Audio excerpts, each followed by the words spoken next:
Family kept stealing my seat, so I brought my own chair. Brother-in-law snapped, destroyed a window, and the family descended into chaos. Okay, hear me out. For as long as I can remember, any time I got up from my seat at family gatherings, someone would take it, either as a joke or to claim it for themselves. It got so bad as a teenager that I bought my own folding chair, so I could pick it up and carry it with me. If I left it unattended, someone would take it and then get mad when I wanted it back. For example, last year during a holiday gathering, I got up for a moment to help with something, and when I came back, a kid was sitting in my chair.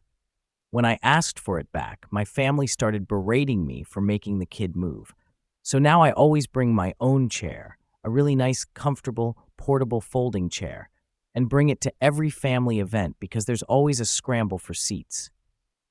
The other day, I went to my nephew's birthday party, and like always, I brought my chair. At one point, I went to the bathroom, and when I came back, my chair was gone. Everyone acted like they had no idea where it was. I told them they had 1 minute to give it back, or I was leaving.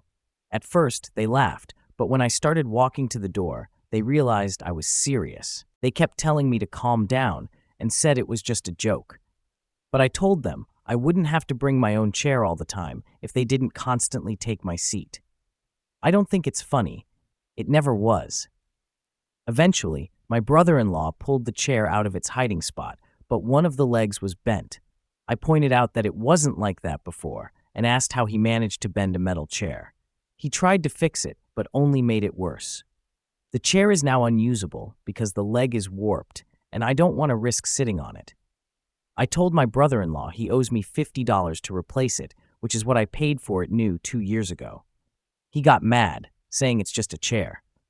I told him, it's my chair, and this wouldn't have happened if you hadn't been messing with me for years. Then I took my damaged chair and left. Now my family has been blowing up my phone, telling me to let it go because it's just a chair. But I still think my brother-in-law should pay me back. Update 3 months later. Last night, I sent a mass text to my family letting them know I won't be attending any more family events, no matter how important, until they make things right. That means promising not to mess with me anymore and paying me back for my chair. After that, most of them went quiet. But I can wait. I've got all the time in the world for them to realize I'm serious. To be honest, I wasn't even planning on giving an update. I'd forgotten I made this account until I stumbled upon my original post in a Reddit video on YouTube. Hearing it reminded me of everything, so here's what happened after I posted. Things escalated quickly. I shared the post with my parents and other family members, and at first, they were furious. Some even mocked me, saying things like, "Better watch out. OP might write about this on Reddit." But when they read the comments on my post, they were mortified. My brother-in-law finally agreed to pay me for a new chair and handed over the money. I bought an even better folding chair and went back to family functions, but things felt different.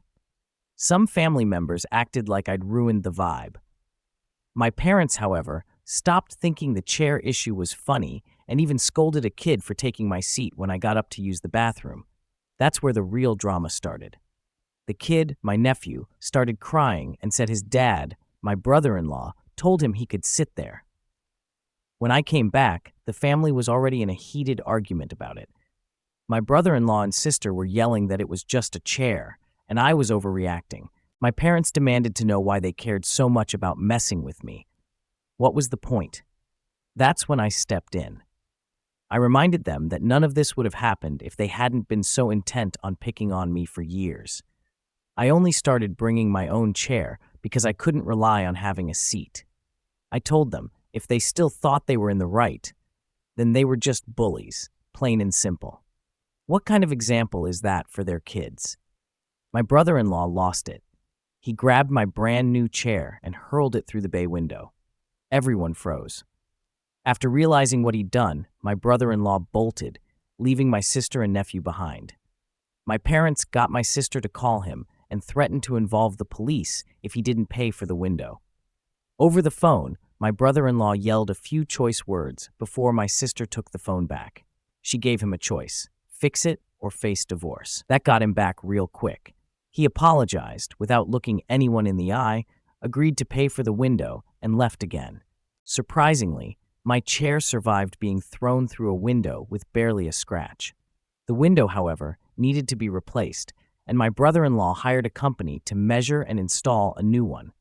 It took time, but the new bay window was even better than the old one, though definitely expensive. For a while, the family was divided. My brother-in-law's parents, my uncle, and a couple of cousins blamed me, calling me obnoxious for bringing my own chair and refusing to share. I compromised by saying I'd leave my chair in the car if they promised me a designated seat. It took 2 more barbecues before they finally agreed. Since then, I've left my chair in the car unless there's a shortage of seating. The family finally stopped messing with me, but unfortunately they kept messing with each other until it backfired. Other family members started putting their foot down, following my example, and demanding the pranks stop. This led to even more fights, and for a while, some people stopped coming to family gatherings altogether. My mom was heartbroken since she loves hosting. Eventually, things settled, but the pranks didn't end quietly. There were stink bombs, glitter bombs, hidden utensils, and even a fart noise device under someone's chair. The glitter bomb incident caused the biggest blow-up. It happened at my aunt and uncle's house, and they were so furious they billed the culprit for professional carpet cleaning.